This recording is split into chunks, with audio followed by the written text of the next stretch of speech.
ရတရားတရားရှိရှောက်တယ်နောက်ထပ်ဆရာတို့တန်ခါရဏတင်ဖို့လိုလို့ကဘုန်းကြီးတို့အနေနဲ့ကတော့စာပေဆုံးနေပြီဆိုတန်ခါရဏတင်စရာဘာမှမလိုဘူးဒါတွေကိုလေ့လာဖို့ပဲလိုတယ်နော်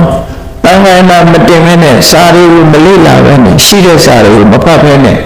ဝေကုံကြီးကြတဲ့တန်ခါရဏတင်းနေအောင်လို့ဆိုလို့ရှိရင်ဘာကျိုးထူးမှာတော့နော်အခုကရှင်တဲ့နှလုံးနဲ့ရောက်အောင်တရားတော်ကိုနာယူခြင်းအဓိကအသိဉာဏ်နဲ့ကျင့်လဲရအောင်ခေါင်းနဲ့ရအောင်ထုတ်ချဖြစ်မြန်မာလူမျိုးတွေကိုဒီကစာပေဟာအပြည့်စုံရှိနေတယ်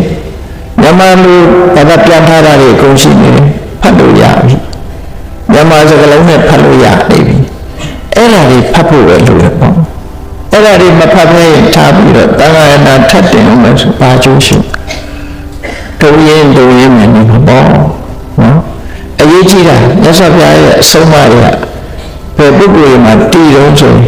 ရှင်တဲ့နှလုံးထဲရောက်သွားတဲ့ပုဂ္ဂိုလ်ပေါ်မှာတည်တယ်လို့ပြော